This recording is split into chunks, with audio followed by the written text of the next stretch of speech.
네, 반갑습니다. 오늘 이 대담 강좌에 신청해 주시고 시청해 주시는 많은 분들께 인사드립니다. 지금 인사드리는 저는 정치발전소의 대표를 맡고 있는 조성주입니다. 오늘은 마키아벨리의 편지 8월 특강 차례인데요. 오늘은 이 책을 놓고 좀 대담을 해보는 방식으로 책에 대한 이야기를 나눠보는 방식으로 좀 준비를 했습니다. 마키아벨리 편지 구독자분들이나 정치발전소 회원분들은 이미 아실 것 같은데 오늘은 왜 어떤 정치인은 다른 정치인보다 위험한가, 이 책을 이제 받아보신 분들도 있을 거예요. 이 책을 가지고 이야기를 나눠보는 시간을 가져보려고 합니다. 오늘은 이 책의 마키아벨리 편지 저희 가이드북에 서평을 써주시기도 했고 애증의 정치 클럽이라는 곳의 에디터로도 활동을 하고 계신 박유진 에디터님을 모셨는데요. 옆에 나와 계십니다. 인사 부탁드립니다. 네, 안녕하세요. 저는 애증의 정치클럽의 박유진 에디터라고 합니다. 저희 사이트에 보시면 제가 아마 건조라는 필명으로 글을 쓰고 있을 거예요. 네, 네, 건조라는 분하고 박유진 에디터님 동명이라는, 그러니까 같은 사람이라는 네, 거. 같은 네. 사람입니다. 네, 말씀드립니다. 네, 오늘 저희가 이제 특별히 박유진 에디터님이 저희 가이드북에 써주셨던 이 책에 대한 서평이 인상 깊다고 말씀해 주신 분이 저한테 몇 분이나 계셨었어요. 너무 감사합니다. 그래서 이번에는 그럼 오히려 서평을 써주셨던 박유진 에디터님을 모시고 이 책에 대해서 조금 이제 아무래도 가이드북의 분량의 제한도 있고 조금 이제 글로 또 전달되는 것과 이렇게 또 말로 함께 대화하면서 전달되시는 이야기가 좀 차이가 있을 수도 있을 네. 것 같아서 네. 직접 모시고 한번 이야기를 나눠보면 좋겠다 생각해서 오늘 자리를 마련하게 됐습니다. 네, 초대해 주셔서 너무 감사합니다. 네, 아닙니다. 네, 그럼 본격적으로 좀 이야기를 해보려고 합니다. 일단 들어가기 전에 네. 애증의 정치클럽의 에디터다 이렇게 소개를 해드리긴 했는데 네. 이제 저희 정치발전소 회원분들이나 이 강좌를 이제 처음 접하시는 분들은 네. 잘 모르실 수도 있을 것 같아요. 그렇죠. 일단 애증의 정치클럽에 대해서 좀 간단히 소개해 주시고 네. 또 같이 자기소개도 좀 해주시면 좋을 것 네. 같아요. 저희는 일단 정치를 전문으로 다루는 뉴스레터 기관의 매체고요. 저희가 정치랑 애증이랑 클럽이라는 단어에 다 좀 의미를 부여를 하고 있어요. 일단 기본적으로 제가 정치를 전문가라고 할 수 있는 사람은 아니거든요. 그런데 제가 이제 원래 언론사에 가려고 준비를 하고 있다가 그러다 보면 정치 뉴스를 굉장히 많이 보게 되잖아요. 그런데 저는 원래도 좀 정치에 관심을 가지고 있었고 이걸 필요해서 열심히 보는 사람인데도 불구하고 너무 어렵더라고요. 어렵죠. 이게 단순히 말이 어려워서 배경 지식이 많이 필요해서 그런 것뿐만이 아니라 어떤 맥락에서 이게 중요한지 뭔가 기성 언론 기사만 봐서는 알기가 너무 어렵고 그래서 이 문단들이 지금 의미하는 바가 뭔지 혼자 읽고 좀 소화해내기가 어려운 게 있어서 그런 진입장벽이 오히려 좀 정치에 대한 거리감을 갖게 하지 않나라는 생각이 들었어요. 그래서 그걸 좀 일단 풀어내고 싶다라는 생각도 들었고 애증이라는 감정을 또 모두가 정치에 가지고 있잖아요. 애증. 네, 그쵸? 애증, 양가적인 네. 그 감정. 다 정치가 중요한 거 솔직히 모르는 사람은 없잖아요. 다들 투표장 가는 거 중요하게 생각하고 정치인 좋은 사람 뽑혀야 한다고 생각하지만 지금 현실의 정치를 보면은 또 무기력해지기도 하고 좀 분노하기도 하고 그런 마음이 들잖아요. 그럼에도 불구하고 우리는 계속 그 정치를 나가야 하기 때문에 이 감정을 좀 잘 관리하는 것을 미디어가 역할할 수 없을까라는 생각이 들어서 그래서 이를테면은 좀 자극적인 것들은 빼고 최대한 좀 수용자의 입장에 맞춰가지고 맥락부터 설명을 한다든지 아니면은 다른 이제 언론사들의 입장을 좀 정리를 해서 보여준다든지 하지만 또 저희의 관점도 반영을 해서 잘 모르는 사람이 봤을 때 나는 이런 생각이 들더라 라고 제안해주는 좀 그런 역할을 한다든지 하는 방식으로 이슈들을 좀 풀어가고 있습니다. 홈페이지가 인터넷 검색하면 이제 홈페이지가 있고 네. 그 안에는 지금은 아마 이제 모두가 누구나 이제 접속하면 볼 수 있는 무료 콘텐츠와 네. 또 유료 콘텐츠도 안에 좀 네. 심도 깊은 거는 구분이 되어 있고 그렇습니다. 뉴스레터는 신청하면 다 받아볼 수 있는 네, 형태로. 뉴스센터는 신청을 하면은 유료는 전문이 나가고 무료 콘텐츠는 전문이 나가고요. 유료는 저희 링크가 가는데 이제 네. 구독하신 분들은 접속해서 보실 수 있습니다. 네, 저는 구독을 하고 있고요. 굉장히 정치발전소의 대표인 제가 보기에도 정말 많은 도움이 되는 컨텐츠들이 많아서 여러분들도 한 번은 검색하셔가지고 한번 방문을 해주시고 다양한 컨텐츠들을 한번 보시면 굉장히 좋을 거다라는 생각이 듭니다. 자, 이제 책 얘기로 가볼게요. 네. 일단 서평을 저희가 이제 부탁을 드렸었잖아요. 네. 보시면서 일단 책 어떻게 보셨는지 좀 간단히 말씀해 주세요. 제가 이 책의 명성은 알고 있었어요. 그냥 한창 이게 보수정 이게 책이 2012년에 나왔더라고요. 그렇죠. 원래 판은 한국에. 네, 원래 판은 지금 최근 거는 개정판이 나온 거니까요. 이게 제목도 바뀌었는데 네. 이게 위험한가인데 그 처음에는 해로운가라고 나왔다고 하더라고요. 왜 어떤 정치인은 다른 정치인보다 해로운가. 그래서 그 책이 보수 정권이 집권할 때마다 굉장히 다시 나온다, 막 슬금슬금 나온다, 약간 이런 글을 어디서 봐가지고 아 저런 책이 있구나 하고 있었는데 직접 읽어보니까 굉장히 논리가 일단 명료한 게 놀라웠어요. 주장이 굉장히 명료해요. 네. 맞아요, 이 책이. 근데 사실 정치 관련 책들이 그런 걸 찾기가 어렵잖아요. 정치하시는 분들은 특징인 것 같기도 한데 모호하게 말하라. 네, 특히 그 정치학 하시는 분들은 네. 좀 여지를 두시는 걸 볼 수 있는데 이분은 이제 사실 정치학을 하시는 분이나 정치인이 아니잖아요. 네. 이제 정신의학자? 네, 정신의학자. 네, 쉽게 말해서 뭐 정신과 의사 네. 정도로 생각하면 될 것 같아요. 그러다 보니까 좀 논리를 전개하는 방식도 굉장히 다르고 계속 그 책 내내 강조를 하잖아요. 자기는 뭔가 정치적인 주장을 한다거나 꼭 이게 이렇다라고 제시를 하는 게 아니라 의학자로서 어떤 현상을 기술하는 거다. 이렇게 계속 강조를 하고 있더라고요. 근데 사실 주장은 굉장히 정치적인 맞아요. 제가 그 얘기를 뒤하려고 논쟁적인 했는데. 주장을 하고 있어요. 네, 근데 이 책이 어쨌든 비정치적인 책이라고 주장은 합니다. 네. 그렇다 보니까 굉장히 명료한 만큼 위험성도 있겠다라는 생각은 했어요. 읽으면서. 근데 그럼에도 불구하고 이게 너무 명료하고 사실 설득력이 굉장히 높아서 특히 한국 사회를 설명하는데도 무리가 없다라는 생각을 했었거든요. 그리고 공교롭게도 제가 이 서평을 쓸 때가 7월 말? 그렇죠. 네, 7월 거의 마지막 주였는데 이걸 쓰고 나서 이 책의 논리를 적용할 만한 사건들이 너무 많이 터졌어요. 저도 그게 네. 너무 이게 네. 우연인가 싶을 정도로. 그러니까요. 네. 사실 없었으면 좋았을 사건들인데, 네. 그러다 보니까 계속 제가 서평을 쓰고 나서도 내용을 좀 곱씹게 되더라고요. 맞습니다. 저도 이 책을 본격적으로 읽어본 거는 이번이 처음이에요. 이전 판은 그냥 다 읽지도 못하고 그냥 주장만 간단히 들었었는데, 네. 좀 이번에 이제 선정을 하면서 찬찬히 이 책에 이제 명성이 꽤 있었기 때문에, 그래서 찬찬히 읽어보면서 저는 어떤 측면에서 느꼈냐면, 왜 정치가 중요한가 또는, 어떤 정당이나, 이제 중간에 이제 얘기를 나누겠지만 이제 정당에 대한 얘기가 이제 책에 많이 나오잖아요. 네. 그러니까 어떤 정당이나 또는 정부가 어떤 정책을 피냐에 따라서 그게 시민들의 삶에 구체적으로 어떻게 큰 영향을 미치는지를 어떻게 보면 가장 극적인 어떤 그 요소, 죽음이라는 걸 다루니까 네. 그걸로 설명해 줄 수 있는 책이지 않을까? 정치의 제가 이제 책 속에서 저는 이제 그런 표현을 썼는데 오히려 정치의 본령에 가장 가까운 얘기를 하고 있는 책이다. 그런 생각을 좀 해봤어요. 그러니까 네. 정치가 원래 뭐 인류가 이제 발명해냈다고 하지 않습니까? 그렇죠. 근데 이제 정치라는 걸 발명해낸 인류의 첫 번째 이유는 아마도 더 이상 폭력과 폭력, 전쟁, 살인 이걸로 이제 공동체가 서로가 서로를 죽이는 네. 이 악순환을 이제 그만하자. 예를 들면 적어도 갈등이 생겼을 때 이것을 네. 조정하고 타협하자. 또는 공동체의 문제를 전쟁이나 살인이라는 방식 말고 다른 방식으로 좀 해결책을 찾아보자. 사실 이것 때문에 즉 네. 생명 유지라는 가장 근원적인 어떤 인류라는 종의 근원, 문명의 어떤 근원에 대해서 필요성 때문에 생겨났다. 저는 이제 정치를 네. 그렇게 생각하는데 이 책이 바로 정치가 어떻게 되느냐에 따라서 좀 이따 얘기 나누지만 살인과 자살, 죽음이 어떻게 네. 바뀌는가, 그쵸. 영향을 미치는가를 다루고 있기 때문에 그런 의미에서 굉장히 어떤 면에서는 정치의 본령을 다루는 책일 수도 있겠구나.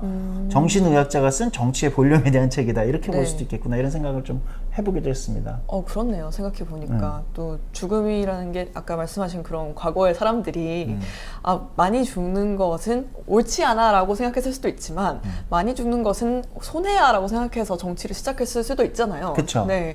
그런 면에서 그 공동체의 어떤 이익을 조정하고 우선순위를 세우고 그 자원을 배분하는 정치의 역할도 결국 거기에서 시작되지 않았을까 하는 생각이 드네요. 그렇죠. 그런 생각이 좀 많이 들었습니다. 그래서 그 두껍지 않은 책이고 어떻게 보면 주장이 굉장히 이제 하나의 명료한 주장을 가지고 책을 끝까지 쭉 그 근거들을 풀어 나가는 책이기 때문에 네. 뭐 특별히 어렵거나 이런 책이 아니잖아요, 사실은. 네, 제가 사실 이 서평을 이제 여행 가기 전에 썼는데 네. 제가 공항에서 이걸 다 읽었어요. 아, 네. 네. 그래서 공항에서 썼고요. 아, 네. 대단하시네요. 네. 그 정도로 잘 읽힙니다. 네네. 그럼에도 불구하고 굉장히 좀 그 깊이 있는 얘기를 다루고 있는 거구나. 주제는 무거운 주제를 다루고 있구나 이런 생각을 하게 했습니다. 네. 책의 내용적으로 좀 들어가 볼게요. 네. 그러니까 이제 저자의 주장은 굉장히 굉장히 명료하지 않습니까? 네. 그러니까 1900년부터 2007년까지 아마 이제 107년 한 그죠? 100년, 한 네. 세기 정도의 미국의 살인, 그다음에 네. 자살 이걸 이제 합쳐서 본인은 폭력치사율이라는 네.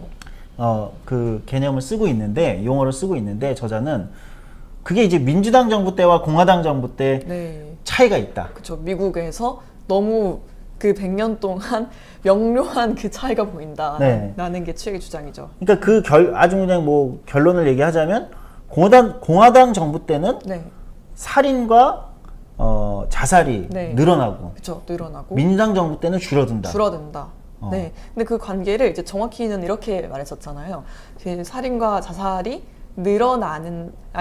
공화당 정부가 집권한다고 해서 살인과 자살이 늘어나는 건 아니지만 살인과 자살이 늘어나기 위해선 공화당 정부가 집권해야 한다. 네. 네. 그러니까 그 저희 학교 다닐 때 필요 조건, 충분 조건 네네. 배우잖아요. 그러니까 공화당 정부의 집권은 충분 조건인 거죠. 그렇죠. 네. 그러니까 어떻게 보면은 이건 뭐 이 사람 완전히 좌파 또는 진보에서 그렇죠. 보수를 욕하기 위해서 쓴 책인가 이렇게 오해하실 수도 있는데 사실 저자도 이제 그런 오해를 받을 수 있는 걸 알기 때문에 굉장히 이제 다양한 데이터를 가지고 왜 네. 그런 일이 일어나는가에 대해서 좀 얘기를 하고 있는 거잖아요. 그렇죠. 결국 이제 보수 정부와 진보 정부 물론 나라마다 좀 차이는 있을 수 있을 것 같아요. 그건 좀 뒤에 얘기를 나눠보기로 하고 네. 어쨌든 미국 지난 한 세기 20세기 한 세기 전체를 100년을 봤을 때 왜 공화당 정부 때는 자살과 살인이 더 순 증가하게 되고 네. 민주당 정부 때는 순 감소하게 되는지 이 결과에 대한 걸 다루는 책이더라고요. 네, 맞아요. 그 이후로 정책을 지목을 하잖아요. 그쵸. 네. 그래서 정부가 어떤 정책을 펼치는가에 따라서 살인과 자살의 발생이 달라진다라는 건데 저자는 어쨌든 그걸 핵심적인 거는 실업에 실업. 네. 포커스를 좀 맞추고 네. 있죠. 그렇죠. 그리고 부의 분배라고도 할 수 그쵸. 있을 것 같아요. 네. 소수의 부자들에게 그 자본을 몰아주고 나머지 99%가 남은 걸로 살아야 하는 그런 불평등이 일단 원인이고 그리고 그 불평등을 강화하기 위해서 그 자본가들의 입맛에 맞는 정책들을 해주고 그러다 보면 실업이 많이 발생을 하고 그럼 사람이 죽는다라는 굉장히 어이없을 만큼 선명한 논리예요. 네. 네. 그러니까 이게 이제 오해를 살 수 있는 책이더라고요. 저도 이제 네. 초반부까지 봤을 때는 이거 너무 주장이 너무 강한데 그렇죠. 극단적이다. 네, 이런 생각을 좀 하기도 했었는데 네. 그럼에도 불구하고 좀 차분하게 책을 계속 읽다 보면 저자가 하려는 얘기가 진보가 옳고 보수가 뭐 틀렸다라는 얘기를 하고자 하는 건 아닌 거는 좀 알 수 있을 것 같아요. 그렇죠. 근데 안타깝게도 이 책이 그런 식으로 많이 인용이 되더라고요. 그러니까요. 그러니까 사실 이 책은 아무리 봐도 진보가 옳고 보수는 틀렸다라고 주장하는 것이 아니라 진보든 보수든 떠나서 정부가 시민들을 어떻게 대할 때 이제 좀 다음 주제로 넘어갔지만 시민들을 어떻게 대할 때 네. 정치가 시민들을 대하는 방식, 정책의 어떤 방향 이거에 따라서 시민들의 생명 살인과 자살 네. 이게 이제 생명이 좌지우지될 수도 있다. 그렇죠. 크게 어떻게 보면 너무 당연한 사실이지만 살인과 자살이라는 이 폭력치사율을 가지고 그렇죠. 얘기를 하니까 굉장히 극적으로 들리는 것 같아요. 맞아요. 그 다들 뭐 비정치적인 것은 뭐 절대 없다 이런 얘기를 하잖아요. 제가 정확한 지금 그 문구가 기억이 안 나는데, 네. 그런데 이제 데이터로 이걸 제시하면 굉장히 사람에게 다르게 다가오는 게 있죠. 네. 명료하게 이게 보이게 되고 설득력이 생기고. 뭐 단순히 사람이 많이 죽는다라고 할 때랑 사람이 몇 % 더 많이 죽었다라고 할 때 이제 가지게 되는 감각이 다르잖아요. 네. 근데 이 책 내내 그 감각을 끊임없이 줘요. 굉장히 좀 충격적으로. 그렇죠. 네, 사실 저도 수치를 보고 굉장히 놀랐거든요. 네. 여기서 정말 이렇단 말이야 이런 생각이 들 정도로. 그렇죠. 네. 근데 만약에 여기서 이제 끝났으면 제 생각에는 이 책이 하나에 그냥 한 50페이지짜리 또는 100페이지가 안 되는 에세 하나의 이제 약간 소논문 같은 느낌일 텐데 네. 이 책이 깊이를 더해주는 건 바로 그 다음 얘기인 네. 것 같아요. 맞아요. 여기서 이제 한 걸음을 더 나가잖아요. 정신의학자이기 때문에 아마 가능한 지점인 것 같은데 네. 수치심이라는 키워드를 끌고 오는 것 같습니다. 네. 그 서평도 아마 이걸 중심으로 쓰셨던데 이 부분을 조금 말씀해 주시면 좋을 것 같아요. 네, 일단 기본적으로 수치심과 거기에 반대점에 있는 죄책감이라는 죄의식이라는 감정이 있어요. 그래서 수치심의 윤리와 죄의식의 윤리가 있는데 수치심의 윤리는 보수 정당 지지자들에게서 많이 나타나고, 그렇죠. 네, 죄의식의 윤리는 진보 정당 지지자 혹은 진보 정당에게서 많이 네. 나타난다라는 게 얼개인데, 그럼 수치심의 윤리와 죄의식의 윤리는 무엇이냐를 봤을 때 이 책에도 나오긴 하지만 제가 좀 더 찾아봤어요. 근데 사실 알고 보니까 이 개념이 되게 심리학에서 그 둘을 구분하고 비교하는 게 굉장히 오래됐더라고요. 제가 본 제일 오래된 게 1945년 거였는데 굉장히 오래된 네, 개념이군요. 사실 이 책에는 막 그렇게 자세히 그게 나오진 않아요. 네네. 저 처음에 이분이 그냥 제시하신 건 줄 알았는데 그게 아니고 역사가 있는 개념이더라고요. 그래서 일단 수치심이라는 거는 내가 어떠한 사람이냐에 대한 감정이에요. 내가 생각하는 이상적인 나에 내가 들어맞지 않으면 느끼는 감정인 거죠. 내가 생각하는 나의 지위가 추락했을 때, 내가 생각하는 그 기준을 충족시키지 못했을 때 발생하는 거고, 죄의식은 내가 한 일에 대한 거예요. 네네. 내가 뭐 범죄를 저질렀다. 어떤 나의 어떤 행위. 네, 그렇죠. 좀 더 죄의식이 그러니까 윤리의 차원인 거죠. 죄의식이 조금 더 윤리의 차원이다. 네, 그렇죠. 심리학 그 처음에 개념으로 네네네. 돌아가서 보자면 죄의식은 이제 양심에서 비롯되는 것이고 좀 더 범죄와 오히려 연관이 되는 거예요. 뭐 내가 뭐 누군가를 뭐 나쁘게 대했어, 뭐 뭘 훔쳤어, 뭐 이런 거 그러면 죄의식이 드는 건데 수치심은 자기 만족에 대한 거잖아요. 네네. 내가 얼마나 완벽하지 못했는가에 대한 거라는 거예요. 그럼 이게 각자의 이제 윤리적인 어떤 의식으로 들어가면은 어떻게 되는가? 이제 내가 어떠한 사람으로 남에게 보이지 않으니까 수치스러운 거잖아요. 네. 예를 들어서 나는 뭐 진짜 굉장히 좋지 않은 예신 것 같지만 나는 전교 1등이야. 내 속에 나의 이미지는 전교 1등이에요. 그런데 내가 못했어요. 그럼 남들이 나를 보고 뭐라고 생각할까? 이건 죄의식은 아니고 수치스러운 거잖아요. 네, 그런 식인 거예요. 그러니까 타인이 존재하는 거예요. 나를 바라보고 있는. 그래서 그 앞에서 수치심이라는 감정을 느끼게 되니까 이건 공적인 경험이다. 라고 심리학계에서는 해석을 해왔거든요. 네. 근데 반대로 죄의식은 밖에서 지켜볼 사람이 필요 없어요. 물건을 훔쳤다는 게 잘못됐다는 걸 나의 양심이 알고 있으니까 약간 칸트 느낌이 나잖아요. 네네네. 나는 가만히 있어도 내 안에 어떤 작은 천사가 너 도둑질 했잖아, 잘못했어 라고 말을 하는 거예요. 네. 그래서 그건 굉장히 사적인 경험이라고 얘기를 하거든요. 그런데 그러면 수치심은 다른 사람이 뭐 나를 어떻게 평가를 해준다거나 혹은 나를 욕했다던가 이런 거에 의해서 또 영향을 받을 수 있겠죠. 외적인 나에 대한 반응.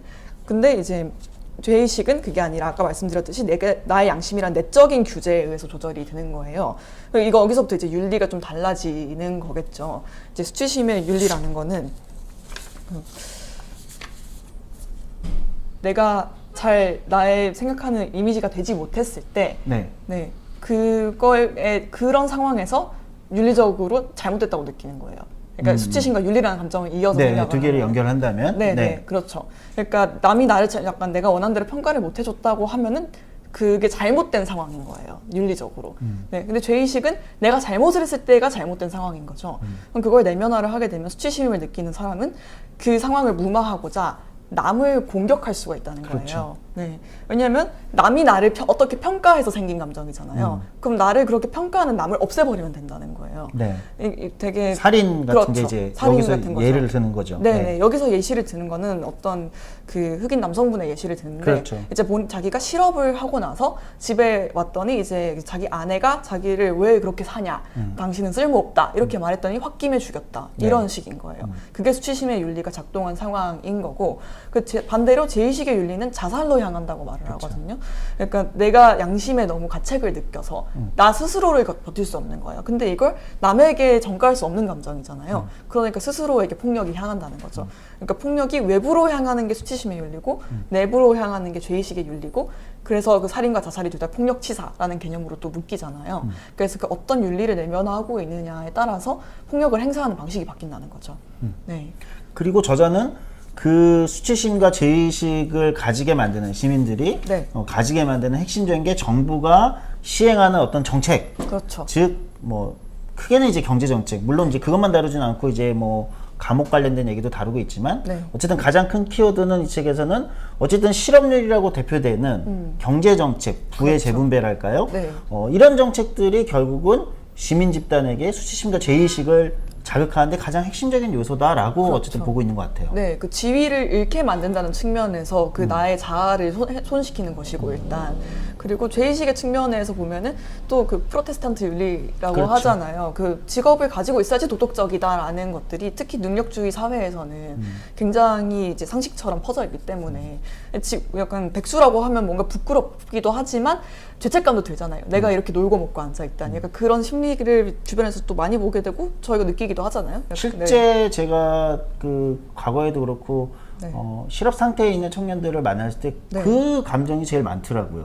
미안하다, 네. 죄스럽다. 그렇죠. 이런 게. 네, 그 죄스러운 거는 뭐 부모님을 향해서일 수도 네. 있고 세상을 향해서 미안한 거, 내가 쓸모가 없다니 이런 걸 수도 있고 그렇다 보니까 실업이라는 게 가장 강력한 어떤 동인이다라고 이제 책에서는 제시를 하고 있어요. 특히 노동윤리를 프로테스탄트적으로 강조하는 네. 미국 같은 사회에서는 그렇죠, 네. 그게 굉장히 강력할 수 있을 것 같아요. 그렇죠. 근데 이게 사회적 맥락이 좀 각 나라마다 차이가 있을 네. 거지만 그런 생각도 듭니다. 네, 근데 한국은 또 비슷하잖아요. 그렇죠. 그런 굉장히 측면에서. 비슷하죠. 우리는 네. 그런 식의 약간 윤리, 사회 윤리가 굉장히 많으니까. 그렇죠. 근면성실을 굉장히 강조하고 사실 어렸을 때부터 그게 세뇌당하다시피 하잖아요. 저는 뭐 공부가 곧 노동이라고 치환을 하면은 똑같은 것 같은데. 아, 그렇죠. 공부를 네. 노동으로 한국에서는 치환을 하면 네. 거의 맞아떨어질 수 그렇죠. 있겠네요. 똑같죠. 네. 네.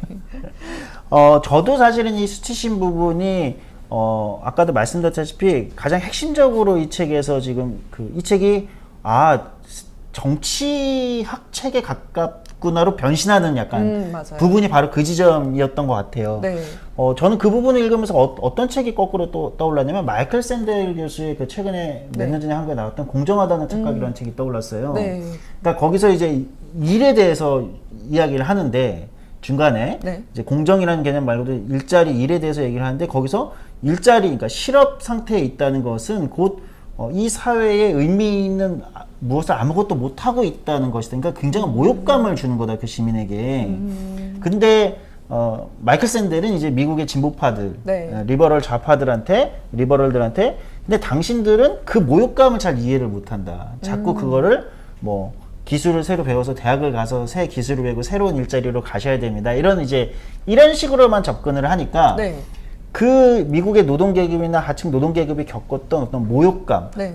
이거를 좀 공감하지 못하면서 결국은 이제 오바마에서부터 이제 미국의 리버럴들이 실패했다. 그렇죠. 이렇게 굉장히 강력하게 비판하거든요. 네. 오히려 이 제가 컵을 들고 있는 이 트럼프가 전 대통령인데 트럼프가 오히려 그 모욕감을 굉장히 강력하게 그렇죠. 공감해 준 거 아니냐. 네.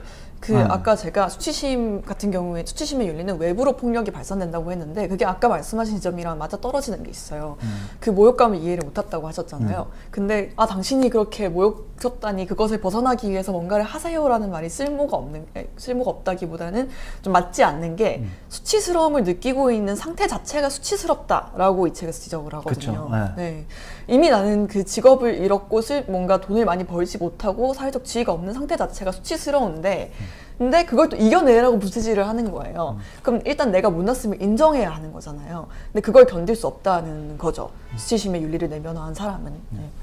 그런 의미에서 또 한국적 맥락으로 돌아오면 이 책을 마키아벨리 편지의 도서로 선정할 때 그리고 막 저평을 요청을 드릴 때쯤 한국에서도 실업급여 논란이라는 게 네, 그렇죠. 있었어요. 그런 게 있었죠. 근데 네. 저는 이 책을 보면서 그 실업급여 논란이 굉장히 오버레 되더라고요. 네. 그러니까 실업급여라는 것이 당시 이제 아시겠지만은 실업자가 이제 고용보험 통해서 이제 구직급여, 실업급여를 받는 건데 사실 그때 논란은 그걸 실업급여라고 하면 이제 약간 비하하면서 네. 왜 실업자로서 갖춰야 될 태도를 갖추지 않느냐, 왜 샤넬백과 선글라스 해외여행 가느냐, 왜 어두운 표정을 짓고 있지 않느냐, 뭐 네. 이런 사실은 그런 용어들이 이 책의 맥락에서 좀 전에 우리가 대나왔던 맥락에서 보면 네. 사실은 너 왜 수치스러움을 표현하지 않아? 그렇죠. 라는 단어 말처럼 들리더라고요. 그렇죠. 근데 그건 곧 정부조차도 그 수치심의 윤리를 내면하고 있다는 얘기잖아요. 그렇죠. 네. 근데 그럼 저는 그게 수치심의 윤리라는 걸 만든 또 사회가 있을 거 아니에요. 네네. 거기로 또 관계를 돌아가 볼 수 있을 것 같아요. 어. 왜냐면은 수치심을 느낀다는 거는 내가 생각하는 자아에 내가 도달하지 못한 거니까. 근데 그 자아라는 거는 결국 사회규범과 연관이 있을 거잖아요. 그냥 갑자기 땅에서 솟아나가지고 나는 어떤 사람이 되고 싶어라고 생각하지 않잖아요. 사회가 요구하는 네. 어떤 무엇이 있을 사회가 것이다. 공부 잘하는 사람이 잘났다고 하니까 나는 공부 잘하는 사람이 되고 싶어라고 생각을 하게 되는 거잖아요. 그렇죠. 네. 그러면은 수치심의 윤리는 필연적으로 어떤 상황에서 수치심을 느끼는가는 그 사회가 무엇을 중요시하느냐, 그 정부의 어떤 정치 철학이 무엇이냐, 무엇이 옳다고 생각하느냐, 그러니까 이것과 관련이 있을 수밖에 없는데, 그렇다면 실업급여가 잘못됐다라고 말하는 이 정부가 가진 세계관은 그들에게 수치심을 어떤 식으로 주는지를 좀 생각해 볼 수 있게 되잖아요. 그렇네요. 네. 네. 그래서 이제 그 실업급여 논란을 보면서 과연 이 정부가 시민들한테 요구 또는 이 정부가 상정하고 있는 어떤 시민의 모습들이라는 네. 게 네. 그렇게 설정이 되어 있는 거구나. 근데 그렇죠. 그러니까 이게 지금 시대의 시민들의 권리의식이나 예를 들면 자기가 생각하는 거와 맞지 않으니까 네. 굉장히 큰 반발을 불러왔던 것 같아요. 맞아요. 그 사태가. 네. 예. 그리고 다분히 최근에 이제 몇 년간의 좀 화두인 능력주의하고도 상당히 연관이 될 수밖에 없는 것 같아요. 이 그렇죠. 수치심과 죄의식이라는 것이. 네. 그러니까 어떤 사회에서 내가 어떤 지위에 있는가에 따라서 네.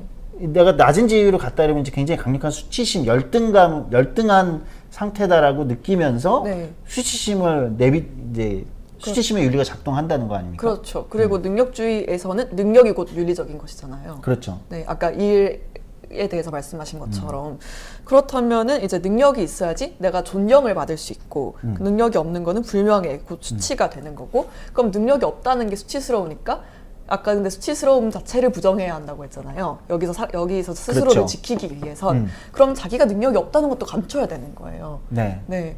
그렇다면은 이제 사람들은 이제 밖에 나가고 싶어지지가 않겠죠. 네. 타인 능력까지도 부정을 하거나, 네, 혹은 뭐 자신의 능력 없음을 감추거나 해야 되니까. 그러면 이런 경우도 생기겠죠. 다른 집단을 더 능력 없는 집단, 더 열등한 그렇죠. 무엇으로 차별해서 밑에 네. 둬야 네. 내가 그렇지 않은 수치심을 좀 덜 네. 느끼게 되는 이제 합리화를 할 수 있겠죠. 그렇죠. 그래서 이 책에서는 그 얘기까지는 안 나가는데 수치심이라는 게 필연적으로 혐오라는 감정과도 연결이 되는 것 같아요. 맞아요. 네. 사실 그 부분이 이 책에서는 아마 이 책이 나왔을 때는 아직 본격적인 그 문화 전쟁이 그렇죠. 네. 세계적으로 부딪히기 직전이었던 것 같은데, 전이었던 것 같은데, 네. 지금 아마 다시 한다고 아마 뭐 수치면서 아마 분명히 에디터님이 말씀하신 혐오, 문화, 최근에는 이게 이제 가장 큰 정치에 그렇죠. 굉장히 이제 중요한 화두기 때문에 네. 그 부분까지 나가지 않을까 싶어요. 그렇죠. 근데 사실 이게 그 수치심의 윤리를 자극하는 어떤 정부의 정책으로도 이미 나오긴 했었거든요. 네. 제시가 됐어요. 네네네. 이 책에서. 혐오라는 말은 쓰지 않지만 결국 그 보수 정당, 수치심의 윤리를 자극하는 보수 정당은 되게 갈라치기를 한다는 거죠. 미워할 대상을 만들어야지 그들이 어떤 소수를 위한 어떤 체제를 만들고 있으면 알아차릴 수 없으니까요. 네. 그래서 뭐 이를테면은 이제 뭐 노동자의 몸값을 굉장히 낮춘다거나, 네. 뭐 대체할 수 있는 자원으로 여기게 한다거나, 혹은 복지 정책이라는 것은 여기 책의 표현에 따르면 거지들이나 좋아하는 거라는 식으로 프레이밍을 하는 거죠. 그렇게 되면은 저 약자들, 약간 거지 같은 그 사람들을 욕하면 되는 거잖아요. 그 사람들이 나보다 못한 사람들이 되는 거잖아요. 네. 그러면 자기 수치심을 좀 잊을 수가 있겠죠. 네. 그렇네요. 근데 그렇다면은 이게 이제 이 책에서는 주로 이제 보수 정부들이 이제 그런 미국에서는 보수 네. 정부들, 공화당으로 대표되는 보수 정부들이 네. 그런 식의 이제 방식을 취했다, 정책들을 이렇게 얘기를 하는 건데, 네. 제가 좀 전에 말씀드린 마이클 샌델식으로 얘기하면 2000년대 중반 이후에 미국의 리버럴들, 네. 진보 정부들도 예를 들면 거꾸로 마이클 샌델은 비슷하게 얘기를 하는 것 같아요. 당신들도 그러지 않았냐라고. 마치 물론 마이클 샌델의 책은 전혀 다른 책이지만 네. 이런 거죠. 아까 당신이 갖고 있는 능력은 이제 더 이상 이 시대에 맞지 않습니다. 인공지능과 4차 산업혁명 시대에 맞지 않습니다. 네. 새로운 기술과 새로운 능력을 대학을 가셔서 습득을 하셔야 됩니다. 이게 미국의 노동계급들한테 또는 주로 이제 백인 노동계급들한테 굉장한 이제 수치심을 준 거 아니냐. 그래서 그들이 더 예를 들면 유색인종을 차별하게 만들고 또는 이제 트럼프 지지로 돌아서게 한 거 아니냐. 네. 마이클 샌델은 그런 식으로 얘기하는 건데 네. 전혀 다른 책의 다른 주장이었지만 맥락이 주로. 근데 저는 오히려 이 책하고 굉장히 많이 연결된다라는 느낌 같은 걸 많이 받았어요. 네, 오히려 둘을 같이 읽어야지 이 책을 오독하게 될 가능성이 줄어드는 거 그렇네요. 같아요. 네, 이게 그냥 단순히 보수, 그러니까 네. 진보 정부를 뭐 네. 옹호하기 위한 것이다, 보수를 공격하기 위한 것이다, 아니란 그렇게 네. 볼 수 있겠네요. 사실 처음 읽었을 때 좀 아까 우려가 되셨다고 말씀했지만 저는 끝까지 읽어도 그렇게 읽을 분들이 많을 것 네. 같거든요. 그냥 그렇게 읽을 소지가 사실 많아서. 네. 네. 또 좀 중간에 안전키를 놓기는 했지만 또 주의 깊게 읽지 않으면은 이미 제가 그렇게 인용이 많이 된다고 또 말씀을 드렸고 네. 위험성이 있긴 합니다. 네. 네. 그리고 또 한국 사회 관련해서 수치심을 얘기하고 싶었던 게 굉장히 재밌었던 게 그 김학준 씨의 보통 일반인의 시대라는 책이 또 네네네. 히트였잖아요. 그렇죠. 굉장히 네. 그 흥미로운 분석들을 많이 하는 네. 분이에요. 저희 정치발전소에서도 이제 강연으로 한번 이제 같이 강연으로 모신 적이 있는데요. 네. 네. 그렇죠. 그 책에서도 그 일베 이용자들이 수치심을 느낀다라고 분석하거든요. 이 책을 인용하진 않았어요. 네. 근데 굉장히 공교롭게도 그렇게 하더라고요. 그래서 거기서 제시하는 이 수치심은 청년상에 대한 수치심이에요. 네. 그 청년에게 기대되는 어떤 사회적인 모습을 충족시키지 못했다는 수치심이 일베 이용자들한테 있다는 거예요. 이제 이분은 그 일베에 실제로 들어가서 많은 데이터들을 보시고 일베 이용자들과 실제로 면담을 하고 그걸 기반으로 해서 이제 분석을 내놓으신 건데 그분에 따르면 제가 좀 인용을 해보자면요. 이제 일베 이용자들이 청년상에 대해 느끼는 수치심은 자신들도 충분히 자기개발 등을 통해 열심히 살고 있는데도 그걸 인정받지 못한다는 것에서 출발하는 감정이다. 역으로 좌파 대학생들처럼 하라는 공부는 안 하고 데모만 하는 무식한 이들이 사회적 인정을 받는다는 생각이 이러한 수치심을 더욱 강화시키는 것이다. 여긴 또 억울함이 좀 결합되어 있는 거죠. 네. 그런데 저는 이건 미국에서도 똑같이 적용되는 맥락인지 모르겠는데 한국의 수치심은 좀 내가 얼마나 열심히 살았는데랑 결합이 되는 것 같아요. 노력, 내가 네. 어떻게 노력했는데. 그렇죠. 네. 그냥 노력하지 않는 사람이 없는 사회라서 그렇다고 생각이 들거든요. 네. 네. 아까 공부를 노동으로 제가 잠깐 말씀을 드렸었는데 그런데 여기에서 한 발 더 나아간 게 이 수치심을 뭘로 승화를 시키냐면은 체제에 순응하는 식으로 간다는 거예요. 그래서 그 김학준 그 선생님이 계속 강조하시는 게 수치심과 무력감이 합쳐지면은 수능이 되고 그냥 수치심만 있으면 분노할 수 있다는 거거든요. 근데 이제 일베 이용자들은 수능이라는 거죠. 순응이라는 거죠. 이 정서를 그 평범 내러티브라는 용어로 설명을 했어요. 그렇죠. 네. 그래서 이 평범 내러티브라는 거는 아버지에서부터 이렇게 해서. 그쵸. 네. 나는 평범하다는 거예요. 나는 잘 나가지 못해서 속상한 게 아니에요. 그냥 자기는 그 평범하게 살아와서 사실 자기가 이렇게 노력했는데 고생했는데 이렇게까지 했는데도 안 된 것도 평범한 일인 거예요. 나는 참고 산다는 거예요. 그런데 너네는 왜 그걸 못 참느냐라는 레토릭이 이제 만들어지는 거죠. 그럼 여기서 그 너네들은 복지 정책을 말하는 사람들, 사회 운동을 하는 사람들, 뭔가 정부를 비판하는 사람들이 되겠죠. 실제로 일베는 뭐 어떤 정치적 지향에 관계없이 네. 어떤 운동이든 좀 폄하하는 경향이 있잖아요. 그쵸. 네. 네. 본인들은 이제 시위를 좀 해보기는 했었지만 그건 또 네. 되게 다른 형태였고 그래서 자기도 이렇게 참고 사는데 난 고통은 결국 다 개인의 것들이다. 구조적인 것이 아니다라고 말을 하면서 이 고통을 인정해달라고 구조적인 것으로 봐달라고 하는 사람들한테 왜 때를 쓰냐라는 식으로 일가를 할 수 있게 된다는 거죠. 네. 이 말이 정말 함축된 표현이 전 나대지 말라 같거든요. 그렇죠. 혹시 그 소장님께서도 학교에서 그런 말을 많이 쓰셨나요? 제 뭐 나이를 밝히고 싶지 않아서 네. 그 용어를 쓰진 않았던 것 같아요. 네. 근데 저는 굉장히 많이 들었거든요. 뭐 저 초등학교, 중학교 때부터 좀 나서는 사람들 혹은 네. 뭔가 그 선생님한테 잘 보이려고 하는 쟤 왜 이렇게 아이들. 나대냐? 네, 왜 이렇게 나대냐. 그게 굉장히 모욕이었어요. 그래서 공부를 잘하면서 나대지 않는 게 미덕이었던 어떤 네네. 그런 학급의 분위기가 있었거든요. 아마 지금도 있을 것 같아요. 뭔가 또 학교에 따라 차이는 있을 수 있겠지만 분위기에 따라서 근데 그러면 이 고통을 어떻게 극복을 해야 하냐면 체제에 순응하고 계속 노력하는 걸로 극복을 해야 한다는 거죠. 그러니까 이걸로 자기 수치심도 잊을 수 있는 거예요. 나는 못났지만 그래도 체제에 순응하고 성실하게 살고 있어라는 변명을 할 수 있게 되니까 네, 굉장히 자기 위로를 위한 서사가 완성이 되는 것이죠. 그렇네요. 네. 그 이제 수치심에서부터 그러니까 어떤 경제적으로 또는 당시에 이제 여전히 한국의 청년들이 상당히 어려움이 있었고 네. 뭐 지금도 그렇지만 거기에 이제 수치심 이렇게 결합하면서 오히려 우리는 네. 한국적 맥락에서는 그렇게 작동할 수도 있겠다. 그렇죠. 저자가 그 책에서는 일본 얘기를 살짝만 하고 지나가는데 네.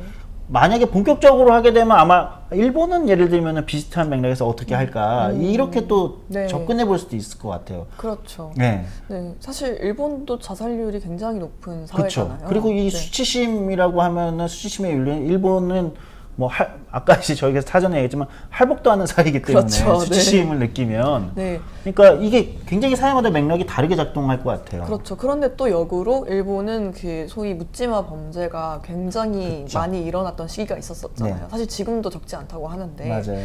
그래서 최근에 이제 일어났던 그 일련의 범죄들을 보면서 우리가 일본을 따라간다라고 해석하는 것도 많이 봤어요. 근데 이 일베에서 나타나는 그 나는 평범해, 나는 체제에 순응해, 하지만 너네는 못났어 라는 식의 대처와 그 묻지마 범죄로서 나타나는 이 수치심의 윤리에 대한 대응이 공존할 수 있는 것 같아요. 네, 그게- 저도. 네, 그게 단순히 개인차 때문이 아니라 그렇죠. 네, 그 동시에 나타날 수 있는 현상인 것 같거든요.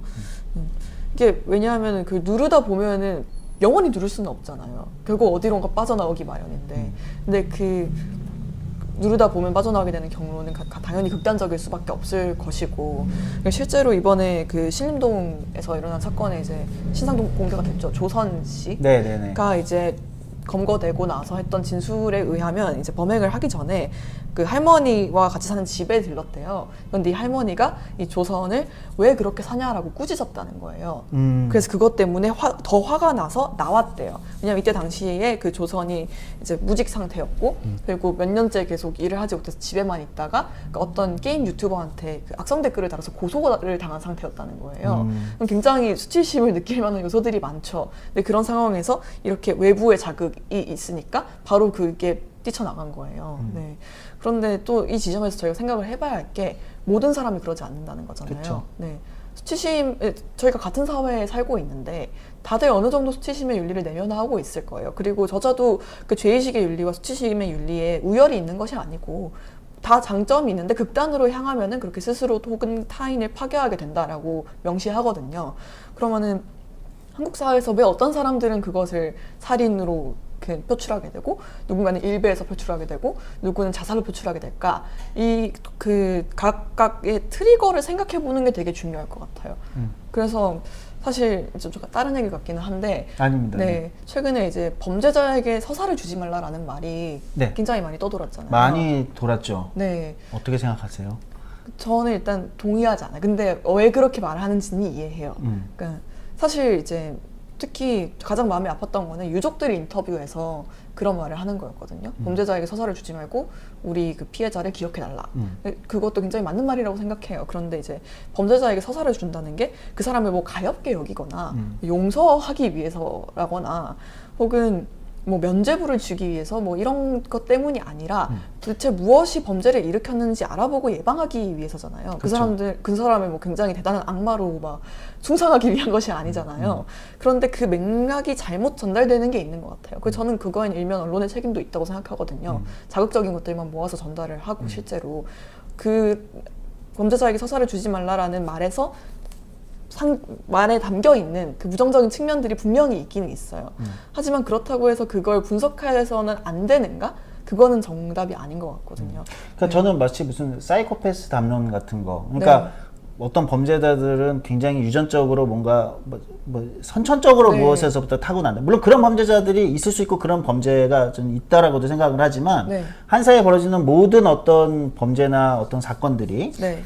그런 것들이 그런 어떤 개인의 어떤 차이, 개인의 이상성 때문에만 발생하는가? 네. 여기 뒤에 어떤 우리 사회의 구조적인 어떤 문제 같은 것은 없는 건가? 네. 그 구조적인 문제에 의해서 분모가 커졌기 때문에 거기서 극단적인 어떤 표본들도 더 많이 나오게 되는 것은 아닌가라는 네. 측면에서의 분석과 예를 들면 그런 측면에서의 분석은 필요하다고 보는 거거든요. 네. 그런 측면에서 물론 저도 이제 범죄자에게 서사를 주지 말아라는 저도 이제 그 문장이 좀 불편했던 것은 네. 모든 것은 그러면 개인의 이상성 때문이라고 우리가 얘기할 수 있는가? 그러니까 그 어떤 과정과 뭐 서사라고 표현할지 과정이라고 표현할지 모르겠지만 네. 그 과정에서 이 제임스 길리건 이 책이 정치와 사회구조의 어떤 문제가 해야 될 일, 거기에 원인 같은 건 없을까? 네. 이런 것들 사실 볼 필요는 있다는 저도 생각이 있어서 저도 그 네. 문장이 좀 불편하긴 했거든요. 네, 그 문제의식을 또 적용해 볼 수 있는 것 같은 게 그 남녀, 예.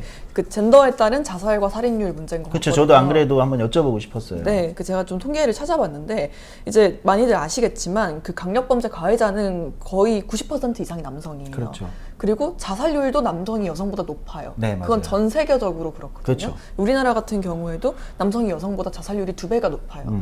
그런데 좀 이례적인 거는 이제 보통 여성이 낮은 거는 통상적인데 이제 한국은 최근에 여성 자살률이 굉장히 급격히 올라갔거든요. 심각한 수준으로 네, 올라가고 심각하게 있어요. 올라갔고 특히 그 2030의 자살률이 올라갔어요. 네. 남성 같은 경우에는 지금도 이제 나이가 많을수록 자살률이 그렇죠. 높거든요.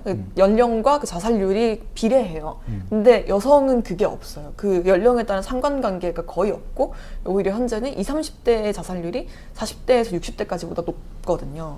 이제 고령의 근데 자살은 이제 보통 살 만큼 살았다 약간 그런 느낌으로 혹은 뭐 치료를 포기한다거나 뭐 네. 이런 여러 가지 경우가 다른 있죠. 맥락들이 있죠. 네, 그걸 똑같이 볼 수는 없는 것들이어서 그러면 이제 고령 남성의 자살률이 높은 것도 또 다르게 해석을 해볼 수 있겠죠. 뭐 그들이 어떠한 환경에 처해 있는 것인지.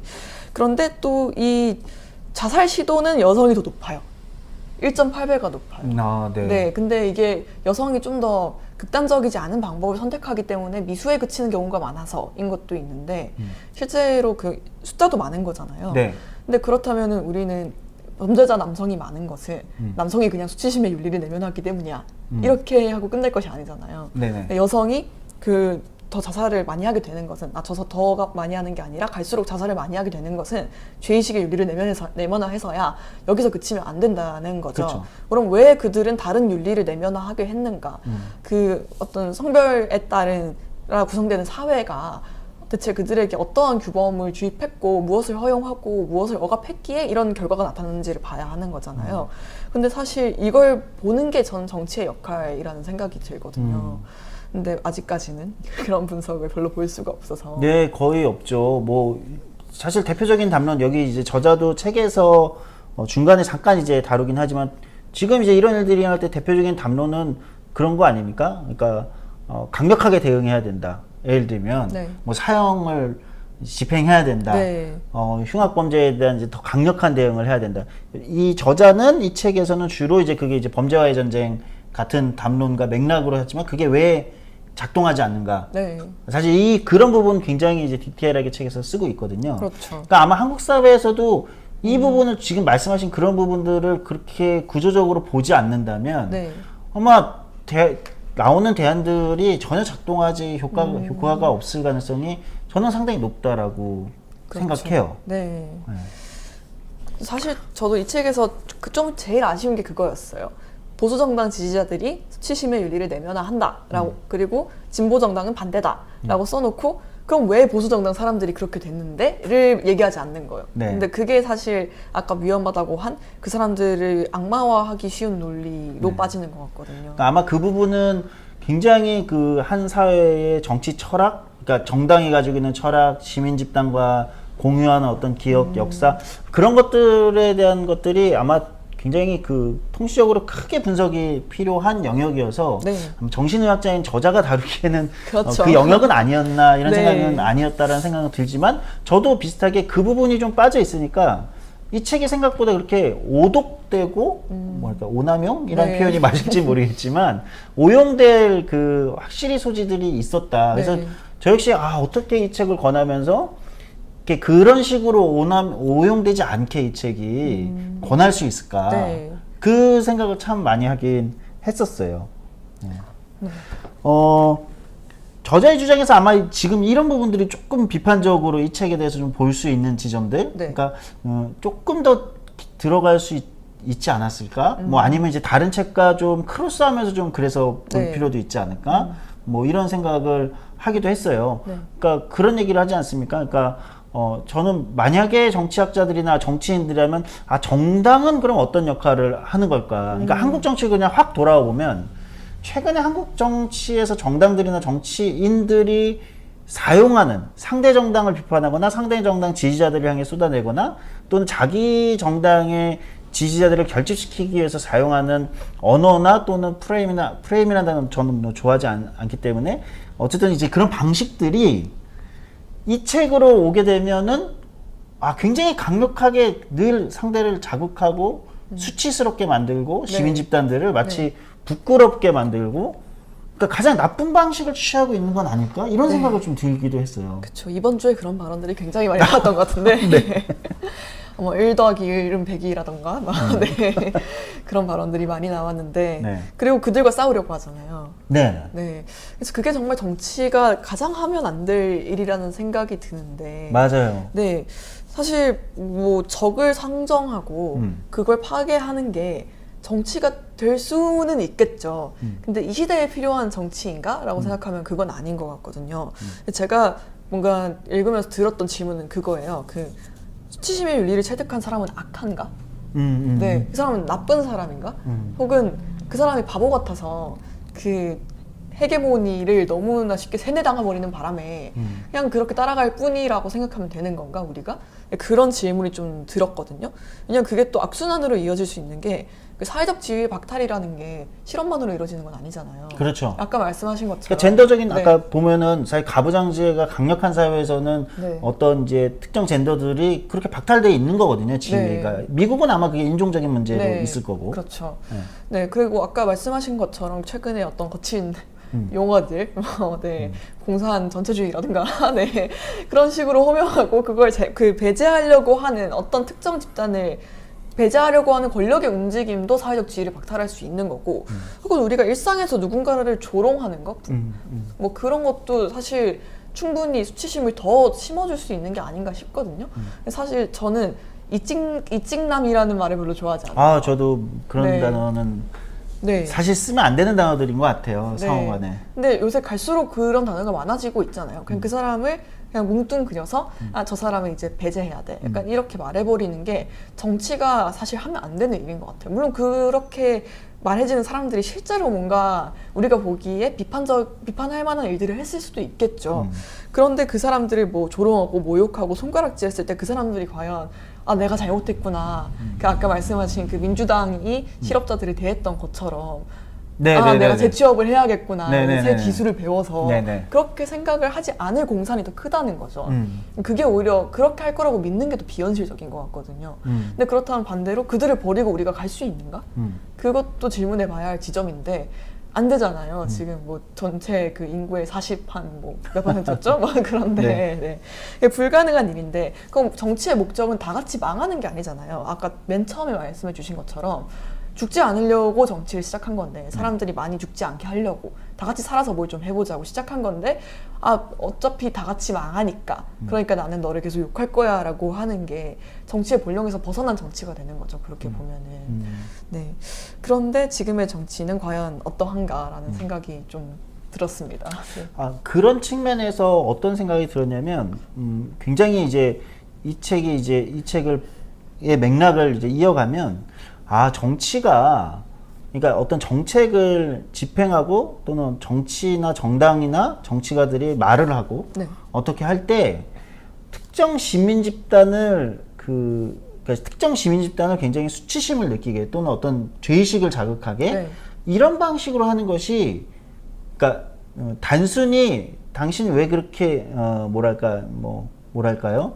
예의가 없으니까 정치가 뭐 이렇게 얘기하는 게 아니라 그것이 실질적으로 사회에 실제 여기에서 이제 폭력치사율이라는 네. 이제 그 가장 센 그거를 저자는 가져왔지만 그런 것처럼 실제 사회를 실제로 해롭게 하는구나. 네. 그러니까 이 책의 원제가 원래 예전에는 해로운가였는데 그 이유가 저는 이제 지금 제목이 더 좋다고는 생각하지만 네. 실제 사회를 해롭게 할 수 있구나. 그런 행위나 정책들이. 그렇죠. 그러니까 왜냐면 우리는 그것을 보통은 어떤 숫자적인 측면에서 사회가 좋아졌다, 나빠졌다 이렇게만 얘기하는데 그게 아니라 네. 사람들이나 어떤 특정 시민 집단은 실질적으로 그런 죽음이나 또는 살인으로 범죄로 몰아갈 수도 있는 거구나. 어떤 특정한 언어와 네. 특정한 정책들이 맞아요. 그런 생각이 드는 거예요. 네, 이게 그 정치가 정말 뭐 저희 삶을 그냥 바꾸는 게 아니라 정말 언어와 문화에서부터 바꿔놓는구나 라는 생각이 결론적으로 들더라고요. 맞아요. 그런 면에서 정부가 시행하는 정책이라는 것이 이렇게 하면은 숫자가 더 좋아집니다. 네. 그 단계보다 더 깊이가 있어야 될 것 같아요. 그렇죠? 그렇죠. 네. 숫자만으로 뭔가 정책의 성과를 예측하고 평가하는 것 이상이 되어야 하는데 그럼 저는 그럼 더 고려해야 할 게 뭐냐라고 했을 때 아까 말씀드렸던 것처럼 심리인 것 같거든요. 결국 이 수치심과 죄의식도 심리학에서 나온 거잖아요. 그 네네. 개념도. 사람의 마음이라는 것을 절대 배제하고 정치를 할 수 없구나라는 생각이 들었어요. 뭔가 그게 생각보다 굉장히 강력한 동인이잖아요. 뭐 사람은 어쩔 수 없이 다 감정을 가지고 있고 그 영향을 굉장히 많이 받고 생각보다 우리는 논리적이고 이성적이지 않다. 그렇죠. 그걸 정치가 아는 게 이성적이다. 그런 생각이 들어요. 네. 사실 정책 가지고 특히 또 많이 보는 논리잖아요. 왜 이렇게 그 명백한 수치와 결과와 과학을 두고 그렇게 말을 하니? 라고 많이 비난을 하지만 네. 그게 오히려 인간의 본질을 이해하지 못한 처우일 수 있다는 거죠. 정치의 본질을 이해하지 못한 거. 그러니까 네. 그런 정책들이 또는 그런 방식의 어떤 그 정치가 네. 오히려 진짜 이 저자가 말하는 폭력치사율, 그러니까 이제 살인과 자살을 훨씬 늘리는 그렇죠. 이런 결과로도 극단적으로는 나타날 수 있다라는 걸 아마 이 책을 보면서 여러 가지 생각을 하게 된 것 같아요. 네. 다시 정리하자면은 그러니까 이 책이 의외로 단순히 폭력치사율, 살인, 뭐 진보냐 보수냐, 뭐 살인과 자살의 어떤 비율이나 통계를 다루는 것이 아니라 네. 훨씬 다 읽고 나면은 결론적으로는 정치의 본령이라는 게 뭘까? 정치가 어때야 되는 걸까? 정치가 시민 집단과 관계 맺는 것은 그냥 숫자와 정책의 어떤 제도의 영역이랑은 좀 확실히 다른 측면이 있겠구나. 훨씬 심리적이고 좀 전에 말한 마음? 네. 예를 들면 그런 영역이 확실히 있구나 이런 생각을 하게 만드는 것 같아요. 그렇네요. 이분이 정신의학자셔서 그런 건지 모르겠는데 근데 이것도 과학이잖아요. 네. 그렇죠.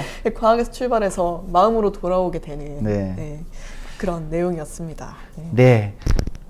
책에 대한 얘기들을 쭉 한 50분 넘게 나눠봤는데요. 네. 마지막으로 박유진 에디터님 이 책 보시면서 네. 또 꼭 아직 못하신 말, 뭐 이런 게 전해드리고 싶으신 말, 뭐 이런 게 있다면 간단히 해주시면 좋을 것 같아요. 네. 저희 키워드가 뭐 굉장히 많이 나왔는데, 뭐 능력주의, 뭐 수치심, 일배, 네. 굉장히 많았는데, 사실 저는 이러한 상황이 가장 악화되었을 때의 모습이 이미 우린 본 것 같아요. 냉소인 것 같거든요.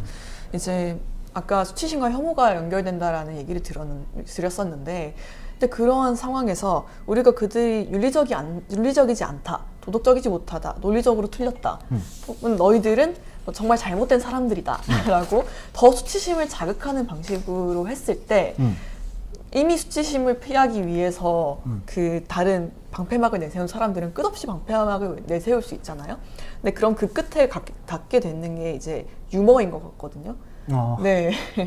이게 사실 이것도 그 일베 책이 나오는 내용이에요.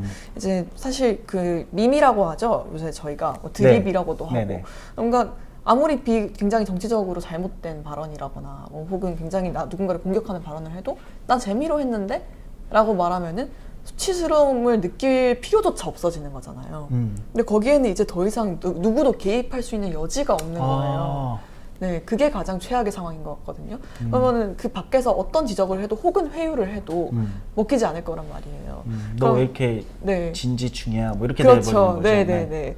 근데 그럼 이제 웃자고 한 말에 죽자고 달려지는 사람이 되는 거잖아요. 네. 그러면 비판도 안 먹히고 회유도 안 먹히고 그냥 그들은 그 점으로 남아있게 되는 거예요. 근데 이렇게 되면은 그 어떤 방식으로도 연대가 불가능해진다. 사실 그들도 어떤 제가 그렇게 관용적으로 보려고 하는 건 아니지만 굉장히 상처가 있는 사람들이잖아요. 그리고 그 사람들도 약자일 수 있는 사람들인데 근데 그 지점을 못 보고 그냥 방치하게 되는 거예요. 요새 많이 나오는 은둔형 외톨이라고 하잖아요. 네. 우리가 그들을 발견할 수 없게 되고 그렇게 빠져나가게 되면은 대화할 기회 자체가 주어지지 않으니까 결국 더 그 고립된 사람들은 그 윤리를 내면할 수밖에 없고, 그럼 그게 극단적인 쪽으로 터질 가능성도 더 커지지 않나, 그런 생각이 들더라고요. 네, 그래서 참 어려운 말이고 사실 공허하게 느껴질 때도 있지만 좀 더 다정하고 연대할 수 있는 그런 사회가 되면 좋겠다라는 생각이, 그런 뻔한 결론이 나왔습니다. 아닙니다. 네. 요즘에 저도 코로나19 팬데믹 때부터 다정함이라는 게 우리 사회에 굉장히 그 실질적으로 사회를 좋게 만드는 게 중요한 가치와 정치에서도 다정한 정치, 다정한 시민 이런 게 이런 존재들이 필요하겠구나 이런 생각을 요즘 네. 많이 하고 있어가지고 그렇죠. 그게 네. 그냥 단순히 다들 좋게 하자라는 게 아니라 정말 사람을 살리기 위해 필요하다는 거죠. 저는 이 책에서 이제 그 폭력치사율 얘기를 하면서 살인과 자살에 대해서 이 저자는 사회적 전염병이라는 표현을 쓰잖아요. 네. 저는 그게 굉장히 인상적인 표현이었어요. 그러니까 이게 일종의 사회적 전염병이구나. 계속 비교를 이제 전염병 수준에서 네. 낮췄느냐, 높였느냐, 정부마다 네. 뭐 이렇게 얘기하는데, 그러니까 폭력, 즉 살인과 자살이라는 것이 전염병이라는 표현을 쓰는데, 최근에 우리가 이제 코로나19 팬데믹을 겪지 않았습니까? 최근 몇 년간. 근데 한국 사회는 코로나19 팬데믹에 굉장히 잘 대처하고 이 대규모 대량 전염병에 잘 대처했고 지금도 뭐 일종의 국뽕처럼 이제 잘 대응했다 이렇게 얘기하는데, 반대로 생각하면은 저자의 이 제임스 길리건 저자의 주장대로 사회적 전염병의 한국 사회 시스템은 왜 이리 무능한가? 라는 질문을 던져볼 수도 있을 것 같아요. 과연 우리는 이런 이제 대량의 팬데믹에는 우리 앞으로 다시 팬데믹이 온다 하더라도 아마 한국의 시스템은 잘 작동할 것 같은데, 그리고 한국 시민들은 굉장히 훈련 습득 능력이 빨라가지고 착착착착 할 것 같은데, 사회적 전염병에는 우리는 어쩌면 잘 못하고 있는 것은 아닌가? 그렇죠. 네, 최근에 이제 묻지마 범죄나 또는 높아져가는 자살률이나 네. 심지어 이제 여기서는 다루지 않았지만 저는 일종의 국가의 자살 같은 이제 네. 뭐죠? 이제 저출산. 저출생 문제라든지 이런 걸 보게 되면 그런 생각까지 들더라고요. 왜 우리는 여기에는 못하지? 이런 생각. 그러면서 우리 정치가 또는 우리가 좀 돌아봐야 되는 것에 뭐 해답이 있거나 그렇진 않지만 어떤 단초, 생각의 고민의 첫 스텝을 이 책으로 시작하는 것도 괜찮겠다 이런 생각을 해봤습니다. 네, 또 쉽게 읽히니까요. 네, 그렇죠. 네, 그래서 사회적 전염병에 우리는 어떻게 대응할 것인가, 이게 이제 다음 또 제 개인적인 고민이 또 들기도 했다 이런 말씀을 드리겠습니다. 저희가 드리는 얘기는 이렇게 하고요. 인터넷을 보고 계신 분들도 있을 거고 해서 질문 있으시면 댓글로 남겨주시면 좋을 것 같아요. 누가 김종대님이 삐뚤어진 남성성이 군대에서 만들어지는 과정이네요. 네, 뭐 그렇죠. 한국에서는 군대에서 비슷한 게 만들어지는 것 같아요. 네. 저는 안 가봐서 네. 노코멘트 하겠습니다. 그럼 한국 사회는 군대 가지 않은 여성들에게도 사회 전체에서 그냥 일생에서 그런 비슷한 수치심과 죄의식을 주죠. 네. 물론 그것도 굉장히 문제적이죠. 네. 그리고 그걸 또 개인의 문제로 굉장히 치환하는 듯한 사건들이 최근에 많은데 결국 각자 도생으로 봐서 생기는 문제들인 것 같아요. 아까 열거하신 것들도 그렇고. 네, 정치가 책임지지 않아도 상관없는 것들이 되어버리니까 전염병에 당연히 대처를 못하는 거죠. 네. 맞습니다. 그러니까 이제 저자가 이제 그런 얘기 하잖아요. 계속 실패했고 열등하고 무시당하고 괄시당하고 경멸당했다. 이게 이제 수치심과 치욕 뭐 이런 건데. 네. 그러니까 최근에 제가 프랜시스 쿠야마의 책을 읽었을 때 지금 갑자기 책 제목이 기억이 안 나는데, 존중받지 못하는 자들의 정치학인가? 하여튼 그런 건데, 그것도 비슷한 맥락이 있었던 것 같아요. 그러니까 모욕감이라는 거를 가지고 이제 키워드로 아마 후쿠야마가 그 얘기를 쭉 하는데, 이게 저는 수치심하고도 이제 거의 비슷하게 연결이 되는 것 같더라고요. 그래서 최근에 전 세계의 정치적 양극화 또는 진영화, 진영 정치가 강해지고 포퓰리즘에 바로되고 이런 것들이 결국은 수치심, 모욕감 이런 것들을 네. 결국은 정치가 또는 경제가 시민 집단의 그런 부분들을 굉장히 강력하게 자극하고 네. 배제하고 이러기 때문 아닌가라는 생각이 들기도 했습니다. 그렇죠. 사실 그리고 그 문제들을 보수 정당이라고 해서 해결 못할 건 아니잖아요. 오히려 원래는 보수 정당이 더 잘 할 수 있다고 저는 생각해요. 저 보통 공동체를 더 강조하니까. 그렇죠. 네. 예. 그러니까 보수 정당들이 보통 보수가 가지는 가치의 굉장한 장점은 사실 거기에 있는 네. 거 아닙니까? 공동체성에 네. 있다고 생각하거든요. 보통 진보나 리버럴은 좀 야박하잖아요. 그렇죠.